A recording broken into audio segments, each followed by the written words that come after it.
नमस्कार, स्वदेश एजेंडा देख रहे हैं आप। मैं हूं आपके साथ राखी। और सदन का सत्र खासा हंगामेदार रहा। 10 साल बाद वो नजारा देखने को मिल रहा है जिसे वाकई देखने की चाहत देश की जनता की भी थी। सोमवार को जिस तरह से सदन में नेता प्रतिपक्ष राहुल गांधी आक्रामक थे, उसके बाद आज की तस्वीर भी खासी हंगामेदार रही। प्रधानमंत्री नरेंद्र मोदी ने एनडीए संसदीय दल की बैठक को संबोधित किया। लगातार तीसरी बार प्रधानमंत्री बनने के बाद मोदी का एनडीए सांसदों को दिया यह पहला संबोधन था। इसमें पीएम मोदी ने सांसदों को सदन की कार्रवाई के दौरान अपना आचरण ठीक रखने की नसीहत भी दी। कहा जा रहा है कि पीएम मोदी ने सांसदों से कहा कि वे लोकसभा में कांग्रेस नेता राहुल गांधी की तरह सदन में पेश न आए। विपक्ष परेशान है क्योंकि पहली बार कोई गैर कांग्रेसी नेता लगातार तीसरी बार प्रधानमंत्री बना है। उधर संसदीय कार्य मंत्री किरण रिजिजू ने बताया कि एनडीए संसदीय दल की बैठक में पीएम मोदी ने सांसदों से गैर जरूरी बयानबाजी से बचने की सलाह दी। इतना ही नहीं, अग्निवीर, किसान, नीट जैसे कई मुद्दों पर संसद में आर पार की लड़ाई नजर आई। राहुल गांधी ने अपने भाषण से कुछ अंश हटाए जाने को लेकर भी स्पीकर को पत्र लिखा। कुल मिलाकर संसद का सत्र काफी हंगामेदार रहा। राहुल गांधी के वार पर आज पीएम मोदी ने पलटवार किया और ऐसे में एक बात तो साफ है कि ये हंगामा और मुद्दों पर जंग इतनी आसानी से खत्म होने वाली नहीं है। इसी पर चर्चा को आगे बढ़ाएंगे, उससे पहले देखिए ये रिपोर्ट।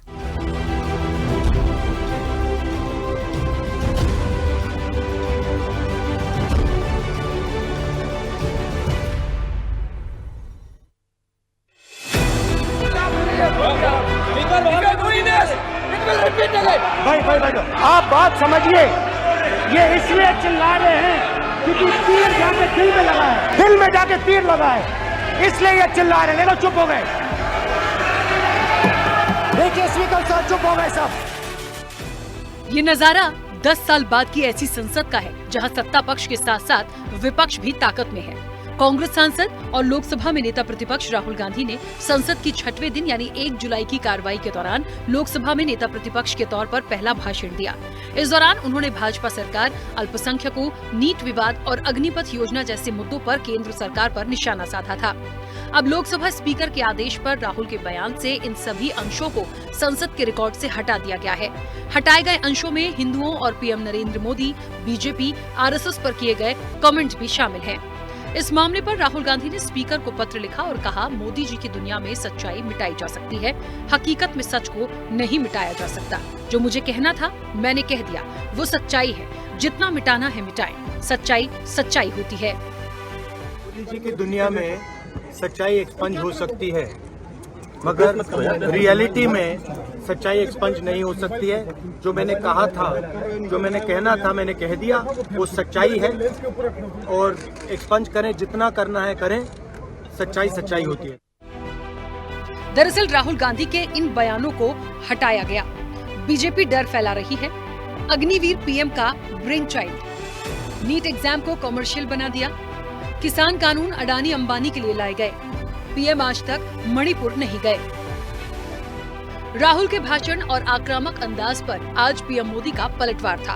उन्होंने देश में एनडीए सरकार की सराहना करते हुए विपक्ष पर जमकर निशाना साधा।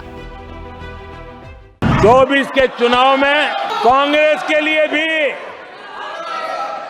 इस देश की जनता ने जनादेश दिया है और इस देश की जनादेश है कि आप वहीं बैठिए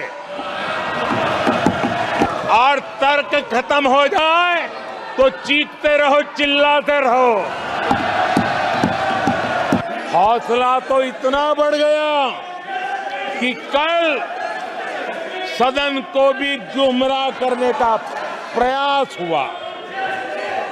कल अग्निवीर को लेकर सदन में झूठ बोला गया। आदरणीय सभापति जी, इन हरकतों को बालक बुद्धि कह करके, बालक बुद्धि मान करके हम नजरअंदाज नहीं करना चाहिए। ये हरकतें देश की महान परंपराओं पर तमाचा है। आदरणीय सभापति जी, सदन में शुरू हुई झूठ की परंपरा पर कठोर कार्रवाई करेंगे। ये देशवासियों की भी और इस सदन की भी अपेक्षा है। एक तरफ राहुल गांधी ने सरकार को घेरा तो दूसरी तरफ आज अखिलेश यादव ने लोकसभा में कहा कि अब ऊपर से नीचे की राजनीति का अंत हो गया है। अब नीचे से लोगों की आवाज उठेगी, उसी से देश चलेगा। इस चुनाव में ये पैगाम दिया गया है कि अब मनमर्जी नहीं बल्कि जनमर्जी चलेगी। जनता कह रही है कि ये चलने वाली नहीं गिरने वाली सरकार है। अखिलेश यादव ने शिक्षा सहित कई मुद्दों पर सरकार को घेरा और एक दोहे के जरिए तंज भी मारा। अयोध्या की जीत भारत के परिपक्व मतदाता की लोकतांत्रिक समझ की जीत है। होई वही जो राम रची राखा,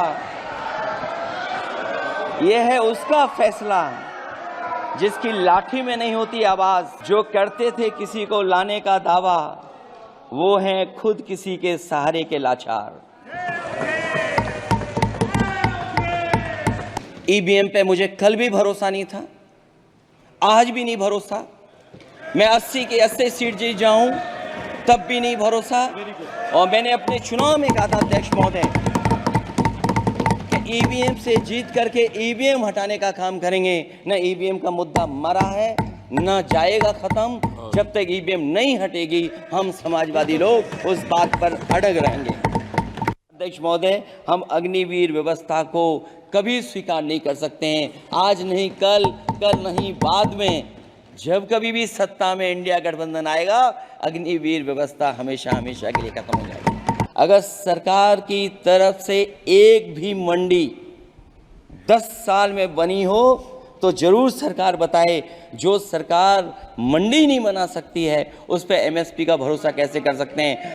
पिछले 10 सालों की उपलब्धि बस इतनी रही कि एक शिक्षा परीक्षा माफिया का जन्म हुआ कि ये सरकार पेपर लीक इसलिए करा रही है कि सरकार नौकरी नहीं देना चाहती, रोजगार नहीं देना चाहती, उन नौजवानों का भविष्य नहीं बनने देना चाहती। कुल मिलाकर एक कहावत तो आज चरितार्थ हो गई है कि क्रिया की प्रतिक्रिया तो होती ही है। ये कहा गया हिंदू हिंसक होते हैं, ये है आपके संस्कार, ये है आपका चरित्र,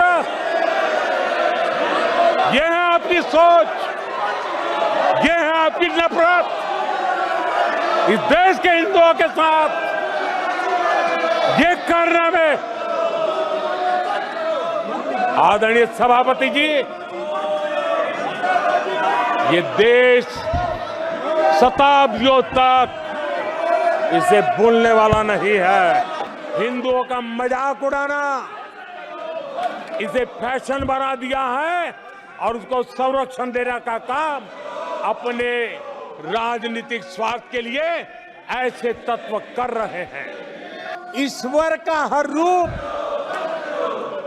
दर्शन के लिए होता है। ईश्वर का कोई भी रूप निजी स्वार्थ के लिए, प्रदर्शन के लिए नहीं होता है। पीएम मोदी ने आज सभी सांसदों को भी एक बेहतर आचरण करने की सीख दी है। जो हमारे एमपीज का जो आचरण है, हमारा बिहेवियर, हमारा कंडक्ट, उसके बारे में प्रधानमंत्री जी ने बहुत अच्छी तरह से हमको मार्गदर्शन दिया।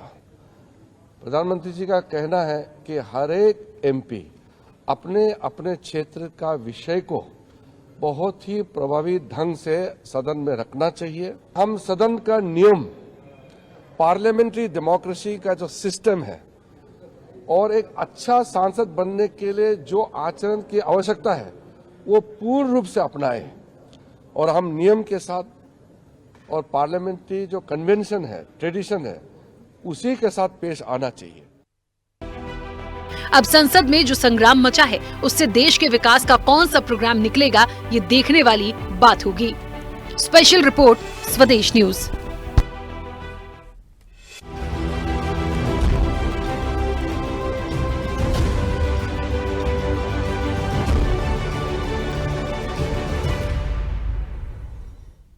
तो प्रधानमंत्री का पलटवार है और कांग्रेस पर प्रहार है। देखिए, प्रहार तो कांग्रेस पर ही आया और जाहिर सी बात है वो आना भी था, क्योंकि राहुल गांधी कहते हैं, राहुल गांधी के बाद जिस तरीके से हंगामा देखने को मिला था 1 तारीख को, यानी कि कल के दिन, और आज मुझे लगता है वो जो पलटवार आया, कई सारे मुद्दों पर बातचीत हुई है, कई सारे पॉइंट्स को रखा गया। ना तो अखिलेश यादव कम पड़े हैं, कोई ना राहुल गांधी कम पड़े हैं, ना पीएम मोदी, उन्होंने भी चुन चुन कर प्रहार किया, सारी बातों को सामने रखा है।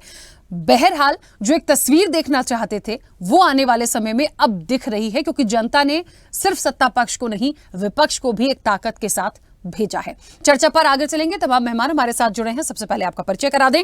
भारतीय जनता पार्टी का पक्ष रखने के लिए अनिल गोयल हमारे साथ जुड़े। अनिल जी, बहुत स्वागत चर्चा में जुड़ने के लिए। कांग्रेस का पक्ष रखने के लिए चंद्रमोहन सिंह हमारे साथ जुड़े हैं। चंद्रमोहन जी, आपका भी बहुत स्वागत है। समाजवादी पार्टी का पक्ष रखने के लिए आरपी राजन हमारे साथ जुड़े हैं। आरपी राजन जी, आपका भी बहुत स्वागत है। आम आदमी पार्टी का पक्ष रखने के लिए सैयद मोहम्मद तकी हमारे साथ जुड़े हैं। सैयद मोहम्मद तकी जी, आपका भी बहुत स्वागत है। और वरिष्ठ पत्रकार अरविंद खोखर जी हमारे साथ जुड़े हैं। अरविंद जी, आपका भी बहुत स्वागत है। चर्चा की शुरुआत सबसे पहले अनिल जी आपसे, मेरी आवाज पहुंच रही है? बिल्कुल राखी।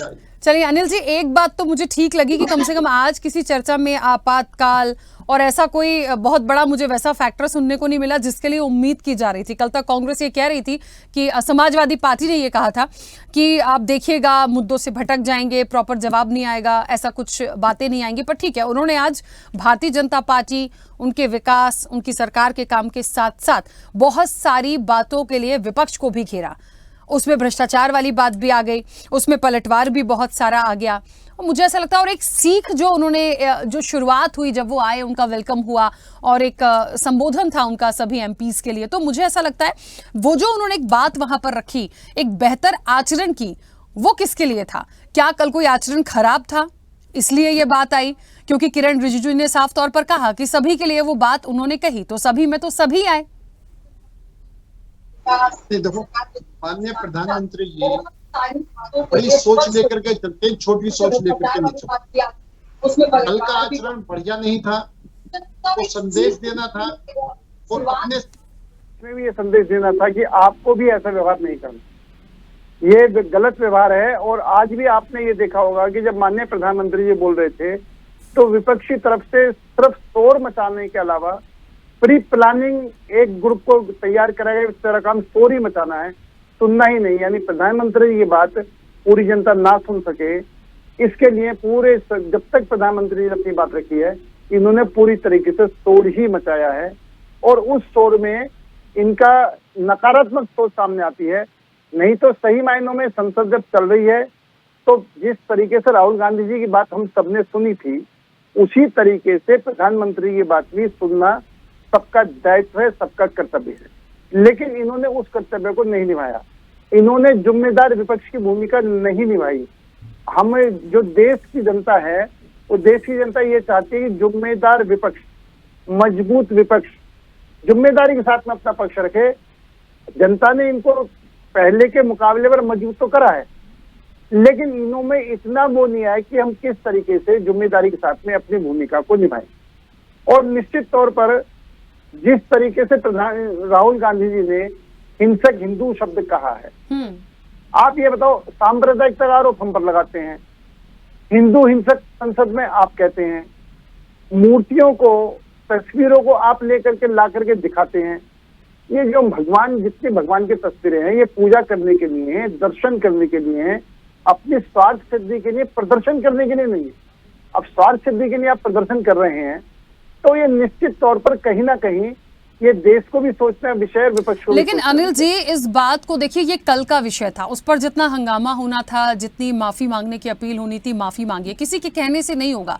बात ये भी है कि राहुल गांधी ने उस पर तुरंत प्रतिक्रिया दी है और उन्होंने ये चीज कही थी कि पूरी आरएसएस क्या हिंदुत्व की तरफ है, पूरे मतलब सारे हिंदुओं को लेकर यदि ये बात आई है तो उसमें अकेले बीजेपी या आरएसएस या पर्टिकुलर एक ही व्यक्ति को बार बार थोड़ी उससे जोड़ेंगे, ये भी तो देखिए। और सबसे बड़ा सवाल तो मेरा ये है, कब पीछा छूटेगा ये हिंदुत्व? क्यों, कितनी बार, कितने इलेक्शंस में, और इलेक्शंस के बाद अब संसद में भी? राखी जी देखो, एक बात आप सुनो, मुद्दा ये उठाते हैं, अब पूरे चुनाव में सनातन धर्म को गाली इन्होंने दी और उन सनातन धर्म को गले लगाने वाले ये लोग थे, आप उनको बीमारी कहने वाले ये लोग थे। ये अपने आप ही मुद्दे को उठाते हैं, जब इनको करारा जवाब मिलता है तो ये बैकफुट पा जाते हैं। आज माननीय प्रधानमंत्री ने कहा कि हमारी योजना गरीबों को घर देने की है, हम गरीबों को घर बना के 4 करोड़ कुछ दिया, 3 करोड़ हमारा इस बार योजना है। उनकी सेनाओं को आत्मनिर्भर बनाना है, इनका काम सेनाओं को सही मायनों में उनके सम्मान को गिराना, उनके मनोबल को गिराना इनका काम है। हमारा काम सेनाओं को आत्मनिर्भर बनाकर आगे बढ़ाना है। हमने तय करा कि हम हर घर में नल देंगे, हर घर में नल से जल देंगे, लेकिन इनकी कोई योजना नहीं है। हम तीसरी अर्थव्यवस्था बनाने जा रहे हैं, प्रधानमंत्री बड़ा स्पष्ट है, हम तीसरी अर्थव्यवस्था ही काम कर रहे हैं। इनका काम सिर्फ टांग खींचना है, चलिए इनका काम मुद्दों पर रखना नहीं है। दूसरी बात, मैं एक बात और कहना चाहता हूं आपसे, रोजगार विकास पर ये चर्चा करते हैं। कुछ स्टेट ऐसे जहां पर इनकी सरकारें हैं, वहां पर कुछ करके दिखाए ना कि हमने वहां पर ये रोजगार कर दिया, ये हमने विकास कर दिया, ये हमने विदेशों से फंड ला करके मतलब उसमें करके हमने विकास करके ठीक है दिखाया। अनिल जी, देखिए कुछ कई करके सारे सवाल हैं मेरे, एक बार सबकी प्रतिक्रिया आ जाए फिर मैं वापस आती हूँ आपके पास। चंद्रमोहन जी, आवाज पहुंच रही है? जी पहुंच रही है। चंद्रमोहन जी कह रहे हैं कि विपक्ष के पास कोई मुद्दा नहीं है। मुझे लगता है बहुत सारे मुद्दों पे तो कल भी बात हुई थी, आज भी कई सारे, खैर आज तो पलटवार ही मोदी जी का था, उनको ही बोलना था, उनको ही सारी चीजों पर एक कहते हैं ना कि रिवर्ट देना था। तो मुझे लगता है ये जो चीजें आई हैं सामने, अभी भी वो कह रहे हैं मुद्दे नहीं है, तो विकास की बात होनी थी, तो विकास की बात तो हो गई, अब कितनी बार हमें विकास की बात करनी है? देखिए 2 घंटे 25 मिनट के नेता ने भाषण दिया सदन के अंदर, और 2 घंटे 25 मिनट के भाषण के अंदर देश के नेता जो एक वृद्धावस्था के अंदर आ गए हैं, वृद्ध हो गए हैं, उन्होंने एक कहानी सुनाई एक विद्यार्थी की, जो विद्यार्थी 543 नंबर में से 99 अंक लेके आया, लेकिन वो भूल गए कि एक वृद्ध व्यक्ति जो 543 में से 303 मार्क्स लाया, फिर अगली बार 543 के अंदर 282 मार्क्स लाया, और अब के बाद 240 लाया, तो वो उस वृद्ध व्यक्ति ने ये नहीं बताया कि देश की जनता ने उसके मार्क्स कम क्यों करे, लेकिन कटाक्ष उसने कहा करा एक उस विद्यार्थी के ऊपर आंकड़ा लेकर, देश के उस नेता के ऊपर, जिस नेता को देश की जनता ने 99 का वो आंकड़ा दिया और देश के इंडिया गठबंधन को इतना बड़ा बहुमत दिया, जिसके कारण 2014 और 2019 में जहां विपक्ष की आवाज लगातार दबाई जा रही थी, आज वही आवाज के प्रश्नों को जो कल सदन में गूंजे थे और सदन आजादी के साथ, सभ्यता के साथ उन मुद्दों को गूंजता के साथ सामने लाई थी, आज उसको आपने बाहर निकाल दिया और आप प्रश्न करते हैं देश के ऊपर। 2.25 घंटे के अंदर देश के ज्वलंत मुद्दे, महंगाई, बेरोजगारी, मणिपुर, और आज तो प्रधानमंत्री जी की और प्रधानमंत्री के पूरे सिस्टम नाकाम हो गया कि 3 से 4 बजे का हादरस का हादसा, जहां पर 100 से ज्यादा मेरी मातृ शक्तियों का निधन हो गया, और पीएमओ की रिपोर्ट के अंदर किसी ने एक चिट्ठी, छोटी सी कागज की पर्ची लिख के नहीं दी 2.25 घंटे के उस भाषण वाले व्यक्ति को, कि 2 शब्द करके मौन रखवा देते। असंवेदनशीलता, अहंकार जो देश की जनता से मिला प्रचंड बहुमत के कारण, वो इतना सर पे नाच गया कि मातृ शक्ति जमीन पर अपने प्राण त्याग रही थी, और देश के प्रधानमंत्री ठीक पुलवामा की तरह फोटो खिंचवा रहे थे, और आज फिर उसी निर्दयता के साथ भाषण दे रहे थे। क्या नाकामी पीएमओ की थी? क्या नाकामी एडमिनिस्ट्रेशन की थी? क्या नाकामी लोकसभा की थी? ये विपक्ष का नेता पूछ रहा है आपसे। क्या किसी की संवेदनशीलता नहीं थी कि प्रधानमंत्री को 2 शब्द कह देते कि देश के अंदर इतना बड़ा हादसा हो गया, इसलिए आज ये भाषण रोक दिया जाए? ठीक है, लेकिन जहां पर मुद्दों की बात ना हो और सिर्फ मुद्दे के अंदर प्रतिद्वंद्विता पैदा कर दी जाए, वो शोभा भारतीय जनता पार्टी के नेताओं के अंदर है, और वो फितरत उनको मिलती है, लेकिन काम की बात से दूर रहते हैं। आरपी राजन जी, अखिलेश यादव काफी कुछ बोले हैं आज, और महत्वपूर्ण ये था थोड़े से अलग अंदाज में बोले, और एक बात बहुत अच्छी कह गए, ऊपर वाले की लाठी में आवाज नहीं होती, और वो पड़ती है तो वो कैसे पड़ती है वो संसद में भी दिख रहा है और बाहर भी नजर आता है। तो मुझे ऐसा लगता है कि वाकई में ठीक है, उनकी बात थी, उन्होंने अपनी बात को रखा, लेकिन महत्वपूर्ण यहाँ पर यह होगा कि ईवीएम को लेके, अग्निवीर को लेके बोले, अग्निवीर तक तो ठीक था, ईवीएम को लेके बात हो रही है कि वो कभी भी उस पर भरोसा नहीं कर सकते। इस बार इतना अच्छा आपको रिजल्ट मिला उत्तर प्रदेश में, फिर भी उन्होंने बहुत क्लियरिटी के साथ कहा कि 80 सीटें भी आ जाती तो भी ईवीएम पे भरोसा नहीं है। मतलब कभी फ्यूचर में, या हो सकता है आप लोग कहते हैं बैसाखी की सरकार यदि गिरती है और कभी मौका मिलता है गठबंधन को, तो क्या आप इसको पूरी तरह से बदल देंगे? निश्चित तौर पर राखी जी, अगर बात ईवीएम की जाए तो हमें जो सीटें मिली हैं, इन सीटों में भी बहुत अंतर होता अगर ये चुनाव ईवीएम से ना होता तो। जिस तरीके से ईवीएम पे हमें आज भी भरोसा नहीं, हमारे नेता ने कहा और हम तो पहले ही हम लोग सब आवाज उठाते रहे। कई बार हमने तो मांग की, पार्टियों ने मांग की, हम लोगों ने चुनाव आयोग से भी कहा, लेकिन नहीं सुना गया। इस देश में नहीं चलो कोई बात, लेकिन जनता ने जो मौका दिया, जिस तरीके से जनता ने जिस तरीके से मतदान किया, जनता समझदार थी। आज आदरणीय अखिलेश यादव जी ने, हमारे राष्ट्रीय अध्यक्ष जी ने स्वयं कहा कि जो एक तंत्र बनाने की कोशिश हो रही है, जनता ने उसको जनतंत्र बनाने का काम किया। जनता चूंकि समझदार थी, जनता ने लोकतंत्र और जनतंत्र बनाने के लिए जनता हमारे साथ खड़ी हुई और आई। हम लोग मुद्दों की लड़ाई लड़ रहे थे। लेकिन ईवीएम की अगर बात की जाए राखी जी, साफ तौर पर मैं फिर से कह देना चाहता हूं, क्योंकि जनता का भरोसा नहीं। आपको बताऊं राखी जी, हम लोग तो जनता के बीच में जाते हैं, जहां जाओ तो लोग इस तरीके से, मतदाता कहता था भैया क्या करें, हम तो वोट दे थे लेकिन वोट डालो तो जात हुए हैं, क्या करे वोट डाल के। लोग मतदाता निराश है, मतदान करने के लिए नहीं निकला। जो मतदान का परसेंट कम हुआ है राखी जी के, जिन लोकसभा क्षेत्रों में मतदान का जो परसेंट कम हुआ है, उसका एक ये भी बड़ा कारण है कि जनता, लोगों के बीच में अविश्वास पैदा हो गया। भैया क्या करें, बटन दबाई थी लेकिन जात का तो अंतर है। ये अविश्वास, लोकतंत्र में सबसे बड़ी चीज है, विश्वास दिखना चाहिए। विश्वास होने के साथ साथ लोकतंत्र में विश्वास दिखना भी चाहिए, बहुत इंपॉर्टेंट है। और ये बात माननीय सर्वोच्च न्यायालय ने भी साफ स्वीकार किया कि लोकतंत्र में विश्वास है तो विश्वास दिखना भी चाहिए, होने के साथ साथ दिखाई भी दे पारदर्शिता और विश्वास। तो जनता का ये विश्वास है, जनता नहीं चाह रही है कि ईवीएम चुनाव हो, तो हम तो जनता के साथ, हम जनता के मुद्दों की बात करते हैं। इसलिए हम चाहते हैं कि ईवीएम हटे, निश्चित तौर पर ईवीएम हटे। अगर सत्ता जब भी सत्ता परिवर्तन होगा, सरकार बदलेगा, सरकार तो गिरेगी, सरकार नहीं चलेगी, सरकार गिरेगी। जब भी हो हम ईवीएम हटा देंगे जनता के हिसाब से, क्योंकि हम जनता के लिए बात करते हैं। हमने जनता के मुद्दों की बात की, हमने अगर राखी जी अग्निवीर की बात की, हमने अगर शिक्षा मित्रों की बात की, हमने अगर पेपर भर्ती लीक की भर्ती की बात की, हमने एनटीए की बात की, यूजीसी नेट की बात की, हमने नीट की बात की, तो हमने इसमें कौन से जनता के मुद्दों की बात नहीं की, जो मुद्दों से भटकाने का काम आज माननीय प्रधानमंत्री जी ने कहा, जो विपक्ष जो भटका रहा है, ये चाल चरित्र है।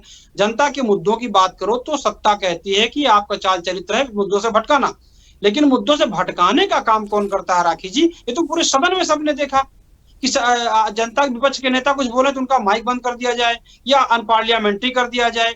जब उसी सदन में सत्ताधीश देश के प्रधान सांसद जब सुपर्णखा की हंसी हो, विधवा, कांग्रेस की विधवा, इस तरह से दलों की और बातें करें, 50 लाख की गर्लफ्रेंड बोले, तब वो अनपार्लियामेंट्री नहीं होता है, वो असंसदीय नहीं होता है। लेकिन जब देश के लिए, जनता के लिए आवाज उठाई जाए, विपक्ष के लोग जब जनता की आवाज उठाएं, जनता के लिए बात करें, तो अनपार्लियामेंट्री हो जाता है। तो ये ऐसे में चलेगा।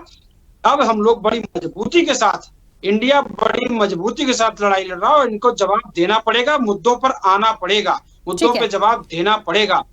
चलिए, सैयद मोहम्मद तकी जी, आचरण की बात भी हुई है, मुझे लगता है वो आचरण पर बात आज ही कहने की जरूरत थी या कल का जो सिनेरियो हुआ उसके बाद? क्योंकि जो परंपरा कहती है तो ऐसे तो मुझे लगता है सबको फॉलो करना चाहिए। नेता प्रतिपक्ष बोल रहे हैं तो फिर सब लोग सुन लें, या पीएम मोदी बोल रहे हैं तो सब लोग सुन लें। लेकिन जो शोर शराबा कल था वही आज भी हुआ और फिर उसी को लेके कहा जाता है परंपरा टूट रही है, अच्छा मैसेज नहीं है, सब इस बात का ध्यान रखेंगे। सैयद मोहम्मद तकी जी, आवाज पहुंच रही है मेरी? हाँ, अब आ रही है, बोलिए। मैं कह रहा हूँ, देखिए, दो चीजें बहुत अच्छी हुई है कल और आज में। वो ये है कि राहुल गांधी जी के भाषण के बाद जो भारतीय जनता है उसने विपक्ष को सुनना शुरू कर दिया, विपक्ष में इंटरेस्ट लेना शुरू कर दिया है और लोगों को समझ में आ रहा है कि विपक्ष का एक रोल है अपना, और विपक्ष के मजबूत होने से उनको जो चीजें नहीं मिल रही थी भारतीय जनता पार्टी की सरकार के दौरान, जो अहंकार में डूब गई थी, वो अहंकार नहीं रहेगा और जनता विपक्ष को सुनना शुरू कर दिया है। दूसरी बात, लोग अपने लोकतांत्रिक अधिकारों के प्रति जागरूक हो रहे हैं। वो कह रहे हैं कि विपक्ष जो बातें कर रहा है सही कर रहा है और इस तरह की बातें, इस तरह की डिस्कशन होनी चाहिए, मजबूत जो है बातें होनी चाहिए, वतन में उठनी चाहिए और लोगों की आवाज वहां तक जानी चाहिए। ये बहुत बड़ा परिवर्तन जो है लोगों में आया है और लोग ये समझ गए कि बीजेपी को भी हराया जा सकता है। इससे पहले कहा जाता था बीजेपी निरंकुश है, उसको कोई रोक नहीं सकता, उसको कोई हरा नहीं सकता, लेकिन अब ये तय हो गया, ये समझ में आ गया कि बीजेपी को भी हराया जा सकता है। और देखिए राखी जी, आप देखिए, भगवान राम इनके साथ नहीं है। अगर भगवान राम इनके साथ होते तो अयोध्या में चुनाव ना हारते। अगर भगवान राम इनके साथ होते तो जो मंदिर बनाए 3000 करोड़ रुपए खर्चा करके, वो पहली बारिश में टपकने नहीं लगता। अगर भगवान राम इनके साथ होते तो रेलवे स्टेशन के ऊपर जो जहां उन्होंने करोड़ रुपए खर्चा किए हैं अयोध्या में, वहां पानी नहीं भरता, संतों को वहां से डूब के नहीं जाना पड़ता, साधुओं को। तो भगवान राम इनके साथ नहीं है, इसीलिए इनके अल्पमत की सरकार आई, पूर्ण बहुमत की सरकार नहीं आई है। जहां ये दावा कर रहे थे ज्यादा सीट आने की, वहां हार गए, उत्तर प्रदेश में हार गए, 33 सीटों पर सिमट गए। तो हिंदू तो जागरूक हो गया है, क्योंकि वो समझ गया है कि अब इन सब बातों से कुछ नहीं होगा। आप परिवार के बारे में सोचना है, परिवार की सेहत के बारे में सोचना है, स्वास्थ्य के बारे में सोचना है, शिक्षा के बारे में सोचना है, अच्छी सड़कों के बारे में सोचना है। इस तरह देखिए पिक्चरें आ रही है बारिश के दौरान, कहाँ के एयरपोर्ट में पानी टपकने लगा, रेलवे स्टेशन पानी टपकने लगा। जनता समझ रही है कि बीजेपी जो कह रही है डपोषण है, और जो धरातल में उतरते हुआ कुछ नहीं दिख रहा है। तो अब बीजेपी इससे और नीचे जाएगी, इससे ऊपर तो नहीं जाएगी रफी जी। और उत्तर प्रदेश के चुनाव में अब बीजेपी पूरी तरह से हारने वाली है, और यहाँ पे इंडिया की सरकार आएगी। अभी 2000 जो इलेक्शन आना था 2027 में, उसमें बहुत बड़ा चेंज देखिएगा इसको। ठीक है, बीजेपी पूरा लगाएगी लेकिन रो नहीं पाएगी उसको। आने वाले समय की बात है। देखिए फिलहाल तो एक कहते हैं एक अच्छा डिस्कशन जो देखने की बात हो रही थी, वो तो कम से कम जनता ने ऐसा जनादेश दिया कि कम से कम वो तो देख पा रहे हैं। 10 साल का एक सूखा खत्म हुआ। मैं तो हर बार यही बात कहती हूँ कि एक बिल्कुल बड़ा बदलाव आया है। अरविंद खोखर जी, आवाज पहुंच रही है? जी बिल्कुल। अरविंद खोखर जी, बहुत सारे मुद्दों पे बात हुई है कल से आज तक में। राहुल गांधी कल बहुत ज्यादा आक्रामक थे, बहुत सारे मुद्दों पर उन्होंने सवाल उठाया, और मुद्दे थे वो, ऐसा नहीं है कि मुद्दाहीन बातें थी। उस पर पलटवार आज बहुत सारी चीजों पर आया है। जहां तक भारतीय जनता पार्टी ने, पीएम मोदी ने विकास की दृष्टि से भी बात रखी है, और विकास के साथ साथ उन्होंने विपक्ष को भी एक करारा जवाब दिया। उन्होंने भ्रष्टाचार के लिए भी, उन्होंने, मुझे बहुत अच्छे से मैंने सुना आज की एक 75 पैसे वाली बात का जिक्र किया था, और कहा कि भ्रष्टाचार तो कांग्रेस के समय से ही शुरू हो गया। तो उन्होंने बिल्कुल भी, कहते ना कि चुन चुनकर प्रहार भी किया है। लेकिन क्या सिर्फ ये वार पलटवार और प्रहार से ही मुद्दों का समाधान या कोई हल निकल पाएगा? एक बात अच्छी है कि जब नोक झोंक होती है तो कोई एक समाधान निकलने की बात दिखती है। तो कम से कम 10 साल बाद वो चीजें तो आ रही हैं कि वो डिस्कशन में है, एटलीस्ट एक तरफा नहीं है कि सिर्फ एक व्यक्ति ने बोला और चीजें निकल जाएंगी। तो कम से कम दोनों तरफ से बातें आ रही हैं, दोनों तरफ से चीजें हो रही हैं, मतलब कोई सोल्यूशन निकलेगा। लेकिन क्या हंगामा तो इतना हो रहा है कि लग नहीं रहा कि प्रॉपर तरीके से लोग बात कर पाएंगे। देखिए, जिस तरह से आज नेता सदन को बोलने नहीं दिया गया, विपक्ष ने लगातार हंगामा किया, इससे तय मान करके चलिए कि आगे जो है संसद का जो बजट सत्र होगा, कोई भी सत्र होगा, वो इतना हंगामेदार होगा कि उसमें संसद नहीं चल पाएगी। क्योंकि पहली बार हुआ है कि नेता सदन को बोलने नहीं दिया, लगातार हुटिंग की गई है। न केवल मणिपुर के मसले पर, बल्कि जब वो दूसरे मुद्दों पर बात करते तब भी लगातार हुटिंग की गई है। अब तक पार्लियामेंट में आमतौर पर ऐसा नहीं देखा गया है। लेकिन विपक्ष के लिए भी अगर जहां तक बात है, उनको अखिलेश यादव से सीखना चाहिए। देखिए, अखिलेश यादव ने सरकार पर बेहद तीखे हमले किए हैं, लेकिन जो अखिलेश यादव ने जिस अंदाज में किए हैं, उन्होंने अनावश्यक आक्रामकता नहीं दिखाई, झूठे तथ्य नहीं दिए, अपनी बातें रखी, और बहुत बेचुभ अखिलेश यादव ने रखी है। लेकिन अखिलेश यादव का जो भाषण चला है, वो बीजेपी की तरफ से टोका टाकी नहीं हो पाएगी। जो बात वो कर रहे थे तथ्य पे कर रहे थे, और जब सच बोला जाता है, ढंग से सच बोला जाता है, या अपनी बात अपने तार्किक ढंग से रखी जाती है, तो उसका कोई जवाब नहीं हुआ करता। कल राहुल गांधी का जब संसद में भाषण था, लगातार टोका टाकी हुई है, लगातार मोदी तक को जो है इंटरफेयर उसमें करना पड़ा है। वो कुछ बीजेपी का कहना कि लगातार झूठ बोल रहे हैं। और देखिए, बात ये भी है कि हिंदुओं को जो हिंसक कहने की बात है, भले ही कांग्रेस ये कहते हैं कि हम बीजेपी को कह रहे हैं हिंदुओं का ठेकेदार नहीं है, लेकिन क्या देश में किसी मुसलमान नेता के लिए बातें कही जा सकती है क्या? अब ये देश की जो पार्लियामेंट में 2 दिन से देश के बहुसंख्यक के हिंदुओं को भी सोचना है, अगर वो जातिवादी में बटे तो उनके आने वाले समय में उनकी क्या गत हो सकती है। लेकिन आज की जो घटना है, उससे बिल्कुल तय मान करके चलिए कि आने वाले समय में जो संसद के जो जितने भी सत्र होंगे, तो बेहद हंगामेदार और बिल्कुल उसके अंदर तीखी बहस होगी, और इस तरह की जो है शोर शराबा होगा। क्योंकि नेता सदन को नहीं बोलने देना, ये बिल्कुल दिखाता है कि बीजेपी आने वाले समय में किसी भी नेता को बोलने नहीं देगी। क्योंकि ये आमतौर पर इस तरह का होता नहीं, जब नेता सदन जो प्रधानमंत्री होता है, जब वो बोलता है तो भले ही उससे पहले शोर शराबा होता है, विपक्ष वॉकआउट कर जाता है। अगर विपक्ष को नहीं भी सुनना होता है, तो विपक्ष जो है को सम्मानजनक स्थिति देने के लिए, प्रधानमंत्री पद की गरिमा को रखने के लिए वॉकआउट कर जाता है। लेकिन अब विपक्ष का कहना है कि प्रधानमंत्री अपनी पद की गरिमा नहीं रखते, और विपक्ष का, बीजेपी का ये कहना है कि इन्होंने आज प्रधानमंत्री पद की जो गरिमा का जो है बिल्कुल तार-तार कर दिया। संविधान की जितनी भी जो पार्लियामेंट की जितनी भी जो प्रोसीडिंग्स होती है, अब तक की जितनी परंपरा थी नेता सदन को ना बोलने दे करके लगातार वोटिंग कर करके, वो भी तोड़ दिए इन्होंने। तो आने वाले समय में संसद सत्र जो है आने वाले बेहद हंगामेदार होगा। चर्चा की दूर दूर तक कोई उम्मीद नहीं दिखाई दे रही है, क्योंकि दोनों पक्षों को अब ये लगता है कि अब टकराव पे ही उनकी जो है उनकी जीत हो पाएगी। क्योंकि कांग्रेस को लग रहा है 99 सीट ला करके जो है 240 से ज्यादा उनकी संख्या हो गई है, और बीजेपी को ये लग रहा है कि जैसे पहले उनकी 300 के पार थी बहुमत की अपनी सरकार थी, वो सरकार ऐसे ही चलाएंगे। तो इसी स्थिति में जब तक ये मनी स्थिति नहीं बदलेगी, टकराव निश्चित है। लेकिन हाँ, विपक्ष के नेता जो विपक्ष की तरफ से भाषण, उसमें अखिलेश यादव का जो भाषण था, वो तार्किक भाषण था और अपनी बात रखने का तरीका यही होना चाहिए और एक विपक्ष को अखिलेश यादव से सीट जरूर लेनी चाहिए। ठीक है, कुछ कहना चाह रहे हैं चंद्रमोहन जी, पहले अपनी बात रखिए। देखिए, मैं अपने जो राजनीतिक विशेषज्ञ उनकी बात का विरोध करता हूं, जो उन्होंने भी बोला कि कोई भी ऐसे कांग्रेस पार्टी के किसी भी चीज के अंदर राहुल गांधी जी ने किसी भी हिंदू धर्म, हिंदू पक्ष का विरोध नहीं किया। बात वो करी जिस तरह से देश के प्रधानमंत्री ने अपनी बात कही, तुमसे ना हो पाएगा, बिल्कुल ठीक। देश की राजनीति के अंदर हिंदू धर्म का सहारा लेके और देश के अंदर आटा, तेल और सब्जी महंगा कर दिया जाए, भाजपा तुमसे ना हो पाएगा। देश के अंदर रोजगार देने की बात कर देने के बाद, देश के युवाओं का नीट और यूटी के एग्जाम लीक कर देने के बाद, मित्र भाजपा से ना हो पाएगा। और देश के अंदर जिस तरह से देश के किसानों की डबल इनकम का वादा कर देने के बाद तो 2 बार किसान सड़कों पे आ जाए और 700 से ज्यादा शहीद हो जाए, भाजपा और मोदी से ना हो पाएगा। देश के अंदर अगर बफर जोन के ऊपर 19 बफर जोन के अंदर मेरी सेना ना जा पाए और चाइना का कब्जा हो जाए और कुछ लोग फिर भाजपा की बात करे, तो भाजपा और मोदी जी से ना हो पाएगा। इसीलिए देश की जनता ने उस विपक्ष को बड़ा करा जिस इंडिया गठबंधन के अंदर आज संगठित होकर विपक्ष सामने आया, जिसका मजाक भाजपा के नेता और देश के प्रधानमंत्री 2014 और 19 से करते हुए 24 के मुहाने पे आए।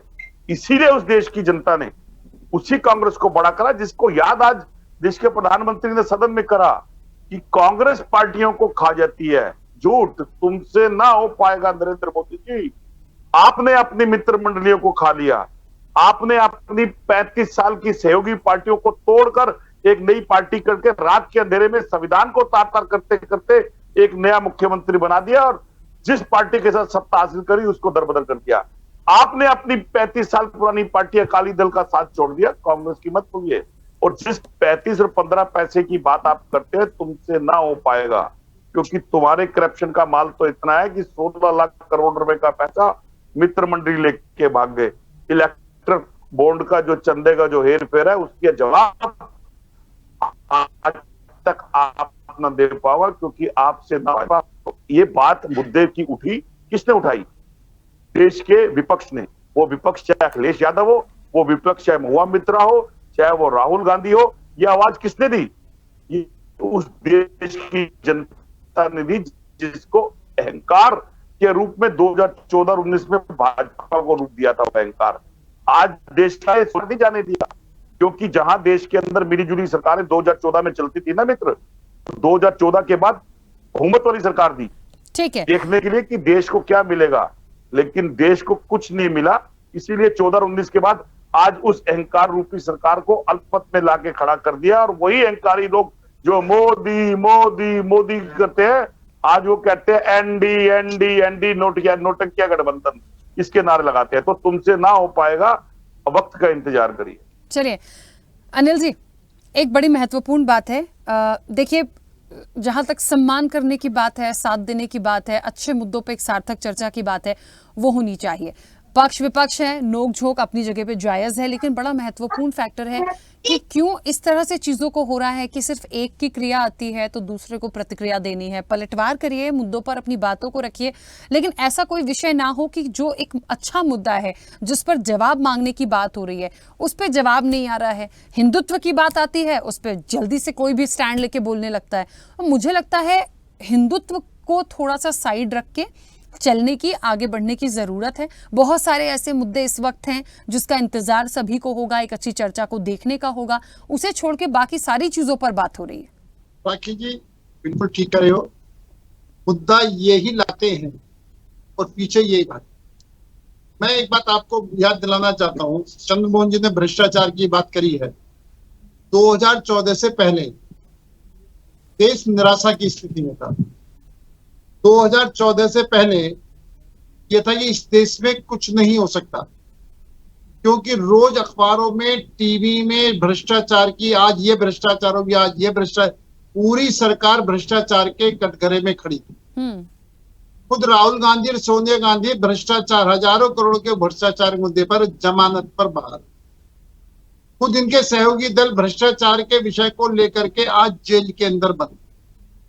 तो जो लोग, और खुद राजीव गांधी ने यह कहा था कि 1 रुपया हम ऊपर से भेजते हैं तो 15 पैसे नीचे पहुंचते नहीं, 85 पैसे भ्रष्टाचार की भेंट चढ़ जाती।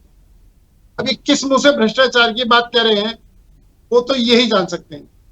हमें ये पता 2014 से पहले अगर गैस लेनी है तो हम लाइन में लगे हुए हैं, राशन कार्ड लेना तो राशन लेना तो लाइन में लगे हुए हैं, मट्टिया तेल लेना तो लाइन में लगे हुए हैं, अगर किसानों को खाद चाहिए तो लाइन में लगे हुए। आज मोदी सरकार ने इन सब चीज को खत्म करके ये दिखाया कि देश को किस तरीके से विकास हो सकता है। आप एक बताए, जम्मू कश्मीर भारत का भी अंग है, ये संसद में पास है, लेकिन धारा 370 जब तक थी तो भारत का संविधान जम्मू कश्मीर में लागू नहीं होता था। इस बात के लिए ये कहते कि 370 खत्म हो तो हाथ जल जाएंगे। ये वो कांग्रेस है जिसने कभी भी देश को इकट्ठा करने का प्रयास नहीं करा और सिर्फ उसको 370 के चक्कर में लपेट लगे। दूसरा, हमने स्पष्ट कही कि हम घर में घुस के मारते हैं, हमने चाहे सर्जिकल स्ट्राइक हो चाहे एयर स्ट्राइक हो, हमने दोनों करके घर में घुस करके मारा। और आप ये देखेंगे उसके पहले सेनाओं पर पथराव होता था। ठीक है जगह अनिल जी, जगह पर अनिल जी ये सारी बातें तो पहले भी हुई हैं। मुझे तो ये लगता है मुख्य रूप से जो चर्चा कल से आज तक में बढ़ी है वो तो नीट को लेकर हो गई, फिर भ्रष्टाचार पर आ गई, फिर उसके बाद अग्निवीर हो गया, फिर ईवीएम हो गया, और ऐसे मुद्दे जो अभी प्रेजेंट में हैं, ये तो घर में घुस के मारना और ये तमाम चीजें तो अभी साइड में हैं। हम ठीक है आने वाले समय की बात होगी, लेकिन ये जो मुद्दे हैं जो अभी प्रेजेंट में चल रहे हैं, इनका क्या, इनका कोई सोल्यूशन निकलेगा या नहीं निकलेगा, ये एक बड़ा सवाल है। चंद्रमोहन जी एक मिनट, मैं इसके लिए बता, एक सेकंड। हमने 3 करोड़ 4 करोड़ कुछ 20 लाख लोगों को मकान बना के दिए हैं। अब 3 करोड़ लोगों को मकान बनाने हमारी योजना है। पहले हम, आप माइंड मत करना, गांव की महिलाएं शौच के लिए सड़कों पर बैठने मजबूर होना पड़ता था। हमने घरों के अंदर शौचालयों का निर्माण कराया, जिसको इज्जत घर कहती है। आप गरीब से गरीब व्यक्ति पर सरकार पहुंचे, गरीब से गरीब व्यक्ति को उसका लाभ मिले, ये हमारे पूरी कोशिश है। तो सर ये तो सबको पता होगा मिले। अनिल जी, ये तो सबको पता होगा, ये बोल के बताने की कोई ऐसी बात ही नहीं है। मुझे लगता है सबको पता है किसकी कौन सी योजना है, कितना वो सक्सेस हुई है, धरातल पर वो कितनी उतरी है। हाँ चंद्रमोहन जी बोलिए। अनिल जी 1 मिनट रुकिएगा।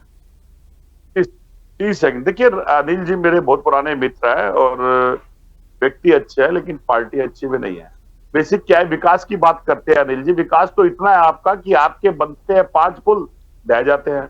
विकास आपका इतना है कि 35 किलो सड़क बनती है, 3500 से ज्यादा किलो सड़क खराब हो जाती है। विकास आपका इतना है कि वो कानपुर से चलता है और जाके एक मंदिर के अंदर ढह जाता है, और फिर उस विकास का जो रोल मॉडल भ्रष्टाचार में आता है, वो जैन तेरा नो जैन मेरा, वो था किसका था, वो तब जैन और तेरा मेरा निकलता है जब इलेक्शन आते हैं। तो किसके पास से निकलता है? जिसको आप मोल्ड करना चाहते हो, क्योंकि तंत्र प्रतंत्र की शक्ति का इस्तेमाल करना पूरी भाजपा को आता है। तो अब देश की जनता इसको समझ गई है। विकास का रोल मॉडल दिखाना था तो वो गांव दिखाते, जिसपे हमारे देश के माननीय प्रधानमंत्री ने माथा टेक के एक गांव देश के एक सांसद को दिया था। टोटल सांसद जोड़ूंगा तो गिनती इतनी बड़ी हो जाएगी, जवाब देना मुश्किल हो जाएगा। विकास की गाथा दिखाते तो मेरे देश के जो 2 करोड़ रोजगार को रोजगार मिलना चाहिए था, वो मिला होता। विकास की गाथा दिखाते तो जब इकोनॉमिक ट्रिपल मिलियन होनी थी, और उस इकोनॉमिक ट्रिपल मिलियन के अंदर देश का जो कर्जा बढ़ गया था वो कम होना चाहिए था, वो हुआ नहीं आपसे। और अगर एक गाथा और करते तो वित्त मंत्री कभी ये ना कहती कि हम प्याज नहीं खाते जी, और एक आपके जो विदेश मंत्री कभी ये ना कहते कि हमारा इकोनॉमिक सिस्टम इतना बड़ा नहीं है कि हम चाइना को आंख दिखा दे। तो ये तो विकास की गाथा है आपकी। अगर शोरे गाना शुरू करूंगा तो डिबेट खत्म हो जाएगी, राखी जी नाराज हो जाएगी मेरे से। विकास मत करिएगा मेरे सामने। मैं चंद्रमोहन जी के, मैं राखी जी चंद्रमोहन जी बात का जवाब थोड़ा जल्दी से, बाकी मेहमान भी कुछ कहना चाह रहे हैं, बोलिए। कांग्रेस के राज में ट्रेन की स्पीड मैक्सिमम 50 किलोमीटर की थी, आज maximum 200 kilometre Vande Bharat Vande Mataram train चल रही है। कांग्रेस 60 साल का नहीं चला पाई, और बहुत जल्दी बुलेट ट्रेन का उद्घाटन होने वाला है। कवच लेके रेल मंत्री दो ऐसे दिखाते हैं, सड़कें बन रही है, 1 लाख से ज्यादा अनिल जी जाने जा चुकी है रेल के अंदर। 1 लाख से ज्यादा, 2000 कुछ से ज्यादा एक्सीडेंट हो चुके हैं। आज दिल्ली से आगरा, और आपका प्यार रेल मंत्री से ज्यादा है। सारे रेल में चलने वाले यात्रियों से नहीं है। ट्रेन, सड़क और पता नहीं क्या क्या बात हो रही है, लेकिन महत्वपूर्ण जो है जिसके लिए जनता ने चुनकर भेजा है, वो मुद्दे, उन मुद्दों पे बात क्यों नहीं हो रही? मैं बार बार वही ला रही हूँ, आप वापस ट्रेन की तरफ भाग रहे हैं। जब ये विकास की बात कर रहे हैं, ये भ्रष्टाचार डरो मत।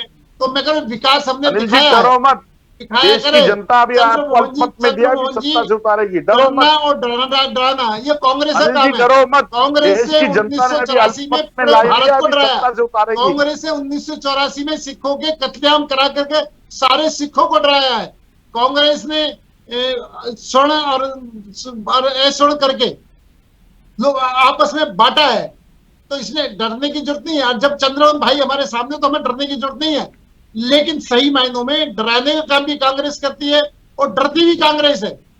इसलिए बीजेपी का डरने का कोई संबंध नहीं है। ठीक है, चलिए, चलिए अनिल मैं जी एक मुद्दों मिनट को रुकिए। बात की है, मैं चाहता हूं हाँ कि फिर आजम जी बोलिए डिबेट को डिले न किया मोहम्मद तकी जी 1 मिनट आ रही हो। मैं चाहता हूं कि राखी जी मुद्दों पर ही बात की जाए, मुद्दों पर आया ज्यादा सही होगा, डिबेट को डिले ना किया जाए। अनिल भाई मुद्दों से भटक जाते हैं, क्योंकि बीजेपी का काम ही है मुद्दों से भटकना। मैं ज्यादा नहीं पूछा, 2-3 सवाल मैं पूछना चाहता हूं।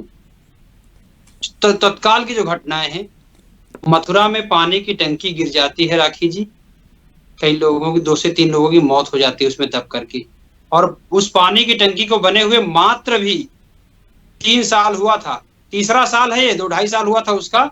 और ये जो हर घर नल हर घर जल योजना के बता रहे हैं, उसी के तहत वो टंकी बनी थी। इस तरह का भ्रष्टाचार, ये जो संगठित भ्रष्टाचार हो रहा है, जिस भ्रष्टाचार की आज माननीय प्रधानमंत्री जी ने सदन में बात की, वो उनकी सरकार में जो भ्रष्टाचार हो, अपने भ्रष्टाचार की बात बता रहे थे, वो विपक्ष के भ्रष्टाचार की बात नहीं कर। 10 साल से तो वही है सत्ता में, अपने 10 साल का हिसाब उनको याद नहीं है सत्ता को, तो 70 साल का हिसाब मांगते हैं लोग। तो जो जिस तरीके से संगठित अपराध हो रहा है, उत्तर प्रदेश में जो रोडें बनी राखी जी, अनिल भाई आप उत्तर प्रदेश की रोडों की स्थिति रही कि लोग नाखून से रोड उखाड़ दिए। आज इनके साथ सत्ता में बैठ गए वही विधायक, वो राजभर साहब, उनके पार्टी के विधायक नाखून से और जूते मार करके रोड को उखाड़ दिए, लात मारे लोग नाखून से, ऐसी रोड। तो ये संगठित अपराध जो हो रहा, हमने काम किया था, हमारे नेता ने काम किया, हमने ऐसे एक्सप्रेसवे बनाए कि उनपे जो है विमान तो उतरे, ऐसा एक्सप्रेसवे आदरणीय अखिलेश यादव जी ने दिया कि उनपे फाइटर विमान तक उतरने का काम किया। आपने क्या किया कि पैर मार दो तो पैर से रोड उखड़ जाती है। तो ये जो संगठित अपराध करके हो रहा है, जिस जो हर घर नल हर घर जल की जो आप बात कर रहे हो, उसमें जिस तरीके से टंकी ढह गई और लोगों की मौत हो रही है, जिस तरह खोद करके रोडों को काट करके तोड़ करके बहा दिया गया, पहली ही बारिश में राखी जी लखनऊ राज मुख्यालय में नाव बहने लगी, जहां से माननीय प्रधानमंत्री जी सांसद हैं। बनारस में पहली ही बारिश में शहर के अंदर नाव चल गई। जिस गंगा मां को सफाई का वादा किया था, आपको याद दिलाना चाहता हूं, शायद भारतीय जनता पार्टी भूल जाती है, प्रोफेसर जीडी अग्रवाल साहब 111 दिन के अनशन करके गंगा की सफाई को लेकर के अनशन करने के बाद उनकी मौत हो जाती है, उनकी शहादत हो जाती है। उस पर एक शब्द भारतीय जनता पार्टी नहीं बोलती। आखिर मणिपुर पर क्यों नहीं बोलते, नीट पर क्यों नहीं बोलते, शिक्षा मंत्री पर क्यों नहीं बोलते, यूजीसी नेट पर क्यों नहीं बोलते, शिक्षक भर्ती पर क्यों नहीं बोलते, पुलिस भर्ती पर क्यों नहीं बोलते। राखी जी 35,000 पुलिस भर्ती निकली थी, उसमें 60 लाख आवेदन हुए थे। ये बेरोजगारी नहीं तो और क्या है? किस तरीके से बेरोजगारी? 35,000 में 60 लाख। मोहम्मद तकी जी बहुत देर से कुछ कहना चाह रहे हैं, 1 मिनट रुकिएगा। हेलो, हाँ बोलिए। मैं ये कहना चाहता हूँ, मैंने अक्सर देखा है भारतीय जनता पार्टी को भगवान की तस्वीरों से बहुत डर लगता है। कल जैसे ही राहुल गांधी जी भगवान शिव जी की तस्वीर दिखाई, बीजेपी को बड़ी आपत्ति होने लगी। इससे पहले अरविंद केजरीवाल भी कहा था भारत के नोटों के ऊपर लक्ष्मी गणेश जी की फोटो लगनी चाहिए। तो बीजेपी को भगवान की फोटो से क्या परेशानी है? ये लोग भगवान से क्यों डरते हैं? भगवान से तो भूत डरते हैं। क्या बीजेपी भूत है कि भगवान से डरती है? या लोगों की बात नहीं मान पा रही, लोगों का काम नहीं कर पा रही, सेंटर में दूसरी बात। उसके बाद बीजेपी जो है, अब देखिए आपने कहा था हस्तक्षेप करने वाली बात, जब राहुल गांधी भाषण दे रहे थे तो कौन कौन नहीं बोला? क्या राजनाथ सिंह उठ के नहीं बोले थे? क्या अमित शाह भी उठ के नहीं बोले थे? क्या प्रधानमंत्री जी उठ के नहीं बोले थे? क्या जो वहाँ पे स्पीकर साहब है वो उठ के नहीं बोले थे? उन्होंने हस्तक्षेप नहीं किया था। सभी लोगों ने अपने नजर से उसमें हस्तक्षेप किया था। जब राहुल गांधी बोल रहे थे, वो नेता प्रतिपक्ष नेता सदन है, क्या उनको गंभीरता पूरे बीजेपी को नहीं सुनना चाहिए था? तो स्पीकर साहब ने बार बार उसका हस्तक्षेप किया, उनको लोगों ने कोशिश करी और उनका माइंड डाइवर्ट करने की कोशिश की। जेपी नड्डा साहब लोगों ने, तो ऐसा क्यों किया गया? आपको ये, जब आप जैसा बिहेवियर जैसा आप बिहेवियर करेंगे लोग वैसे करेंगे। तो जब आपने राहुल गांधी को नहीं सुना, जो विपक्ष नेता प्रतिपक्ष बने हैं, 10 साल बाद नेता प्रतिपक्ष पहली बार आया था, आप उसको बात पूरी करने देते। और आपने नीट के ऊपर क्या जवाब दिया, आपने भ्रष्टाचार के ऊपर क्या जवाब दिया, व्यापन घोटाला भूल गए आप, आदर्श घोटाला भूल गए आप, वाटर घोटाला इसको ले लेकर आपने प्रक्रिया बुलेट वाटर क्या भूल गए आप? ये सब कहाँ हुआ था? ये तो अभी बीजेपी ने इन्हीं लोगों को ले लिया है, बीजेपी दौरान हुए घोटाले, तो बीजेपी घोटालों की बात न करो, आजकल किसी पुल को ऊपर से निकलते हुए डर लगता है।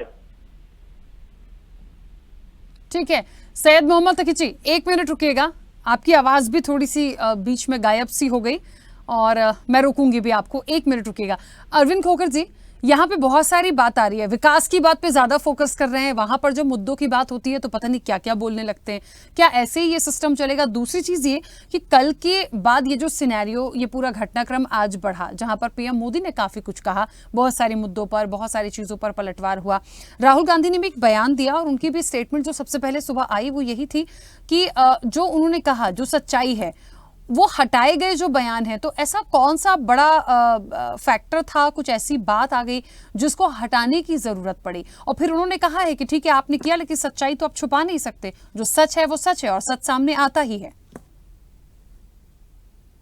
कल राहुल गांधी ने जो बात की थी उसमें जो ट्रेजरी बेंच है, जो सत्ता पक्ष है, उसको जो सबसे बड़ी आपत्ति वो अग्निवीर को लेकर के जो उनका बयान था उसको लेकर के वो थी, और उसी संबंध में वो जो अध्यक्ष है जो उन्होंने वो बयान हटाया भी है।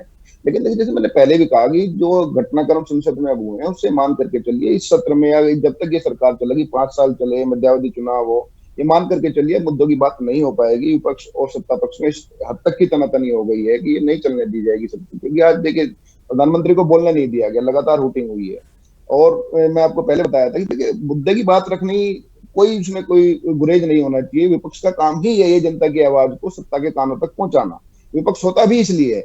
लेकिन विपक्ष ने जिस तरह से किया है कि देखिए, भले ही आप एक पार्टी से जुड़े हुए हिंदू धर्म को आप कह रहे हो, किसी धर्म के ऊपर टारगेट करके, खास करके हिंदू धर्म के ऊपर टारगेट करके आप अपनी बातों को जस्टिफाई नहीं कर सकते। लेकिन अगर हिंदू धर्म पर टारगेट न करें, क्या नीट का मुद्दा कम हो जाएगा? क्या अग्निवीर का मुद्दा कम हो जाएगा? क्या भ्रष्टाचार का मुद्दा हल्का हो जाएगा? मैंने पहले ही कहा था कि जिस तरह से आज अखिलेश यादव ने अपनी बात रखी है, विपक्ष को सीखनी चाहिए कि अपनी बातों को इस तरीके से, किस व्यवस्थित ढंग से जो है रखा जाता है बिना किसी को टारगेट करते हुए। देखिए, अखिलेश यादव से एक चूक हो गई थी, अभी संसद में उन्होंने अयोध्या का राजा देशवासी को बता दिया था, जबकि अयोध्या के राजा तो हमारे राजा राम है, भगवान राम है। लेकिन आज उन्होंने गलती को सुधारते हुए जिस तरह से कहा कि वही जो राम रचि राखा, तो नेता का काम देखिए यही है, आप किसी एक धर्म को टारगेट करके, भले ही आप बीजेपी के हिंदुओं को कह रहे हो, चलो कांग्रेस का तर्क ये है कि वो बीजेपी से जुड़े या बीजेपी के हिंदुओं को कह रहे हैं, तो क्या कांग्रेस या किसी नेता इंडियन मुजाहिदीन से जो बैन संगठन है उससे जुड़े किसी कम्युनिटी के बारे में कह सकता है कि वो हिंसक होते हैं? तो किसी एक धर्म को इस तरह से टारगेट करके अपनी बात रखने का कोई मतलब नहीं बनता है। मेरा पहले भी कहने का तर्क यही था, हमारे मित्र जो चंद्रमोहन शर्मा जी नाराज हो गए थे, मैं फिर यही कह रहा हूं कि इसमें जैसे आज अखिलेश यादव ने अपनी बात रखी, विपक्ष को ऐसी ही बात रखनी चाहिए और यही तरीका सही है। अखिलेश यादव ने बेहद चुभती बातें कही हैं आज, तो बल्कि वो कई तरीके ठीक नहीं, लेकिन जिस अंदाज में कही विपक्ष को, सत्ता पक्ष को बेहद वो बातें चुभ रही थी, लेकिन सत्ता पक्ष फिर भी चुप था, क्योंकि जिस तरीके से बात की जा सकती है सुनने मजबूरी थी।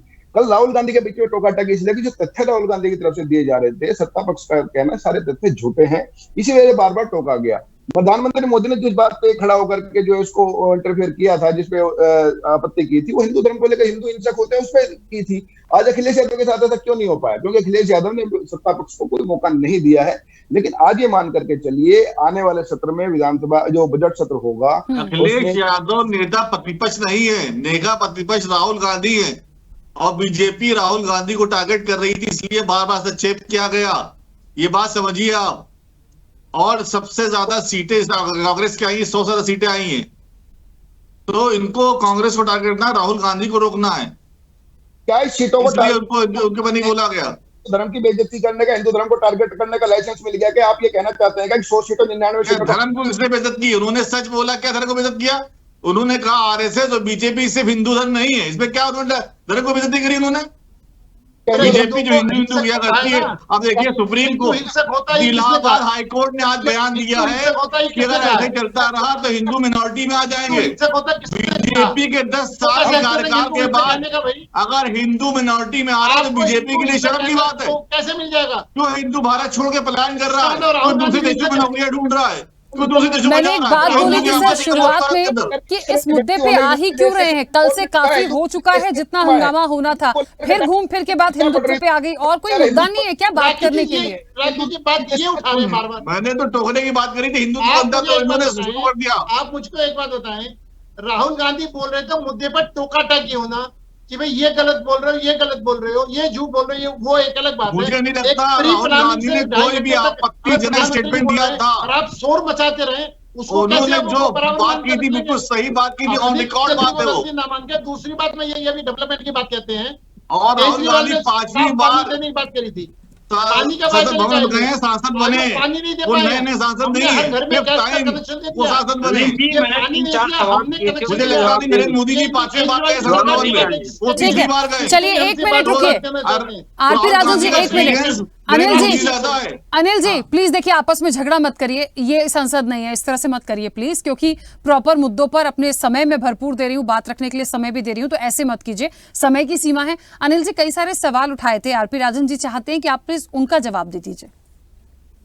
मैं बिल्कुल एक एक बात का जवाब दूंगा, लेकिन मैं ये बात कह रहा हूं कि केजरीवाल ने घर घर में पानी देने का वायदा करा था पाइप से। आज दिल्ली प्यासी डूब रही है, प्यासी डूब रही है, बारिश में की वजह से डूब रही है, और पीने के लिए पानी नहीं। हरियाणा और से हमारी पानी सरकार छोड़ ने रहे घर घर हैं, में इसलिए पानी नहीं गैस मिल रहा है। कनेक्शन की पाइपलाइन भिजवा दी है।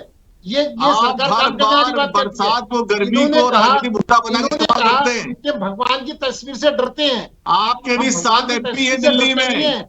भगवान की बीजेपी तस्वीर में का 7 सम्मान MP करते है हैं। दिल्ली में, सम्मान NCD में किसी लोग हैं, आपकी तस्वीर का जिम्मेदारी नहीं सम्मान है। करना और तस्वीर लेकर उनका अपमान करना। आप क्यों नहीं पानी दबा पा अपमान रहे? सर आप करना फिर नहीं बार कर बार रहे। वहीं आ गए, भगवान की तस्वीर भाई, और अभी वही अगर हिंदुत्व, ये वही कह रहे धर्म, हैं, अगर बस ये हो कह गया। रहे हैं, मुद्दों पे जो दूसरी सवाल है बात- उस पर जवाब देंगे तो बेहतर होगा। मैं बार बार बोलने नहीं दूंगी, वही वही रिपीटेशन मत करिए प्लीज। तो आप मुझे एक बात बताएं, सेना का मनोबल ये गिराएं, वैज्ञानिकों का मनोबल ये गिराएं, किसी चीज पर सब जो भारत की संवैधानिक संस्था है उन पर ये विश्वास ना अनिल करें। जी मैं सिर्फ संसद अनिल में जी, जो आप चल रहा है ना बार-बार 2 उसी दिन से बात मैं को उसकी लेकर बात पलट कर रहे रही हैं। हूँ। इस इलेक्शन के मैं बाद जानना जो चाहता संसद हूं, दिख रही है, मैं सिर्फ उन राखी जी, मुद्दों पे सेना और का उसी पर मनोबल कौन फोकस। गिरा रहा है? मैं नहीं जा रही हूँ सेना- सेना पर क्या हुआ, उसके बाद क्या हुआ, राखी जी, कश्मीर में नहीं, क्या हो राखी जी, गया, बार-बार सेना की प्लीज उस बात पर कर मत रहे जाइए, हैं। उसके लिए बहुत समय मिलेगा बाद में किसी विषय पर बात करने राखी के जी लिए। मैं जानना चाहता हूँ, संसद के राखी जी, अंदर- 2 संसद सेकंड के लीजिएगा, अंदर 10 सेकंड।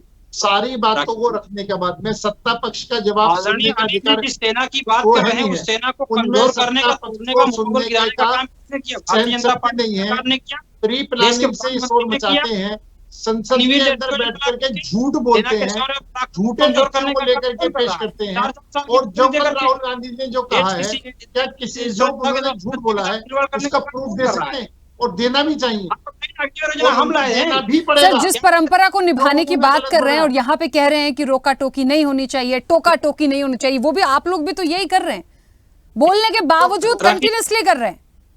राखी जी, कैसे चर्चा होगी?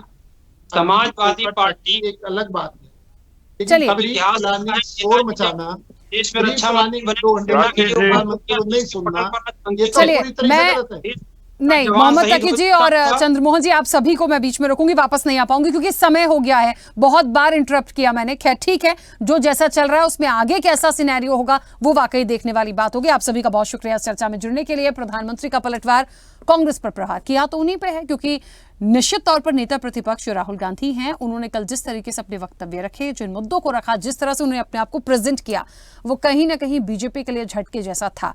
जवाब आया लेकिन हंगामा हो गया हिंदुत्व पर। बीजेपी को मुद्दा मिला, उस पर प्रदर्शन हो रहा है।